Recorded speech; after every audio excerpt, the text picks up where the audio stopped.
Em época de pandemia, com cuidados redobrados para evitar a infecção do novo coronavírus, nada como lembrar os cuidados que se deve ter também para diminuir os riscos das infecções sexualmente transmissíveis, doenças que podem causar infertilidade irreversível, além de várias complicações para a saúde.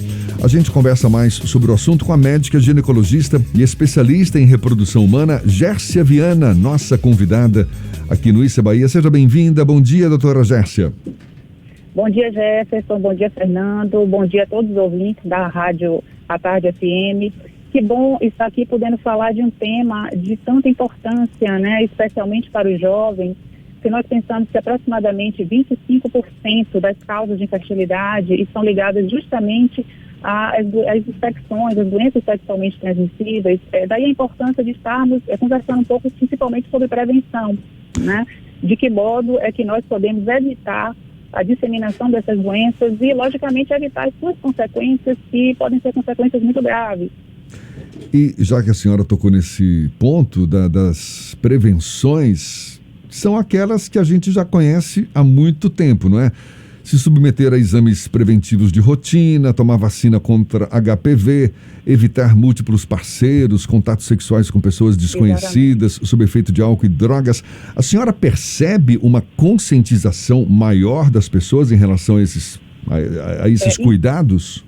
Infelizmente, o que tem se observado, especialmente nos jovens, é uma preocupação com gravidez indesejada, que logicamente é outra questão muito importante. Porém, eles têm usado cada vez menos o preservativo.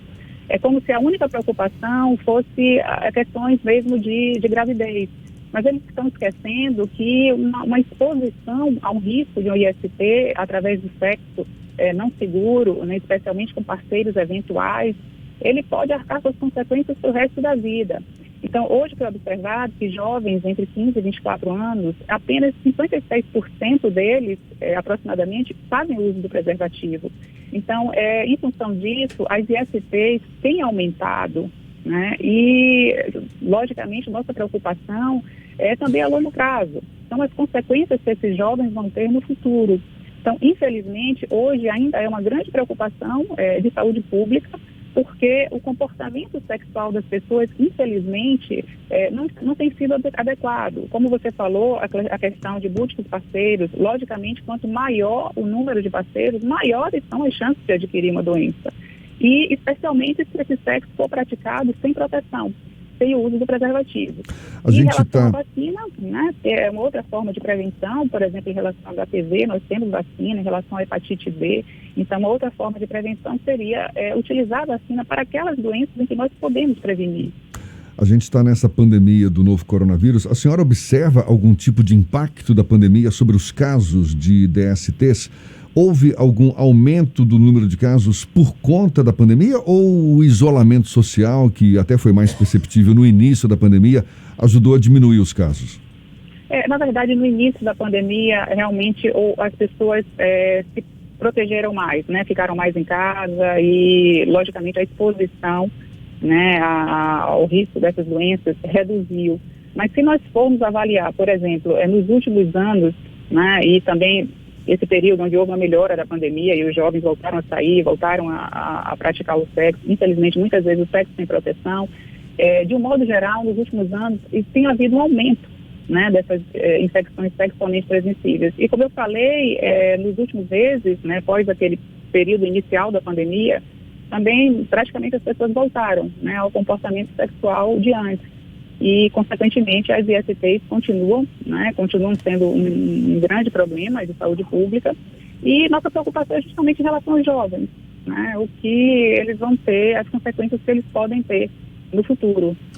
Doutora Gércia, o distanciamento temporal entre a juventude de hoje e aquela juventude que conviveu com o receio da AIDS também tem um impacto nessa questão do uso do preservativo nas relações sexuais?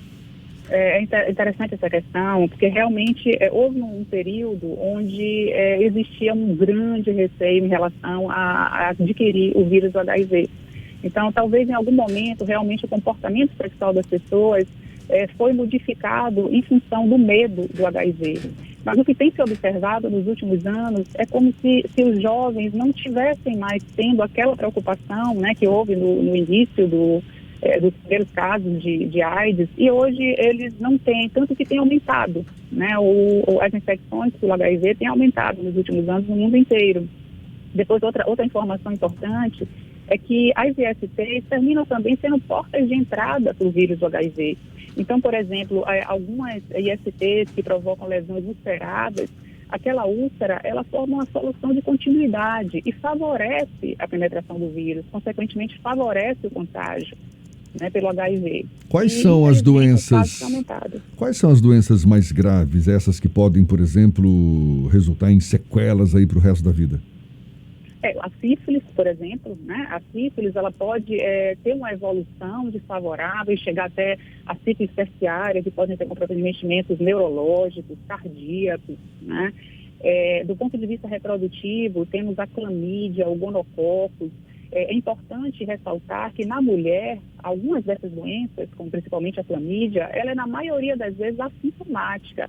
Daí a importância da mulher estar sempre realizando uma consulta com o ginecologista. Vamos lembrar também que, ao contrário do homem, os órgãos genitais femininos, eles são internos. Então, muitas vezes, a mulher ela não tem acesso, ela não consegue visualizar uma úlcera dentro da vagina ou no colo do útero. Daí a importância de ela estar sendo sempre avaliada, mesmo que ela não tenha sintomas. Né? Os homens, em algumas situações, como por exemplo nos casos de gonorreia, eles podem evidenciar uma secreção purulenta peniana, ele vai procurar ajuda porque ele está vendo, ele está tendo algum sintoma, e isso nem sempre acontece com a mulher. E em relação a consequências graves, vamos lembrar também das questões obstétricas, né? Pacientes gestantes que adquirem infecções sexualmente transmissíveis podem trazer consequências gravíssimas para o feto.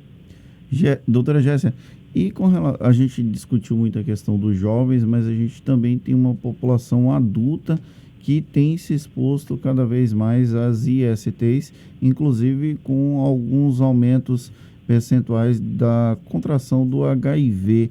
Aqui a senhora pode justificar, pode encontrar como explicação para esse risco das pessoas que não são mais tão jovens e que acabam expostas a essas doenças? Talvez a divulgação em relação ao HIV tenha reduzido bastante, né? Eu acho que a questão da informação é muito importante. Como você falou anteriormente, houve um momento onde a divulgação sobre a doença, sobre as consequências, foi muito intensa, e eu acho que isso gerou um certo receio na população e um certo cuidado em relação aos comportamentos sexuais. Talvez porque o HIV hoje também não seja, né, como décadas atrás, onde o paciente de HIV praticamente era a cura, o tratamento era ineficaz, esse paciente terminava evoluindo para óbito. Não acontece hoje. Hoje o paciente com HIV, ele convive com a doença e vamos dizer que os tratamentos conseguem fazer com que ele tenha uma vida quase normal. Então eu acho que, vamos dizer que a informação hoje, que não é tão intensa quanto foi, né, alguns anos atrás, e o fato das pessoas, de qualquer forma, terem consciência que o HIV hoje não é como foi no início do diagnóstico da doença, onde realmente não se sabia de que forma, né, tratar, de que forma melhorar a qualidade de vida desses pacientes. Então, talvez todos esses fatores tenham feito com que a população tenha perdido um pouco o receio em relação à doença, né? Como se a gente estivesse esquecendo um pouco das consequências graves que pode ter, né, uma infecção pelo HIV. É uma contradição isso, né? Porque a senhora está falando que a informação hoje não está tão difundida, mas é tão fácil ter acesso à informação hoje em dia com esses canais de comunicação disponíveis. Todo mundo tem um mundo aqui no bolso, não é verdade? Exatamente. Talvez também nas escolas fosse importante, né, iniciar com uma educação sexual desde muito cedo, para que esses adolescentes aprendam, né, o que é uma IST, de que forma pode ser prevenida, quais são as consequências. Eu acho que quanto mais jovem eles têm essas informações, eu acho que maiores são as chances de que eles assumam um comportamento de mais cuidado, né, um comportamento mais responsável. Está fazendo o nosso alerta, o cuidado de se prevenir contra essas doenças sexualmente transmissíveis, doenças sérias, podem comprometer a saúde para o resto da vida. E a gente agradece muito a médica ginecologista e especialista em reprodução humana, doutora Gércia Viana. Muito obrigado pela sua disponibilidade. Bom dia e até uma próxima, tá? Eu que agradeço. Bom dia. Agora, 7h36 na Tarde FM.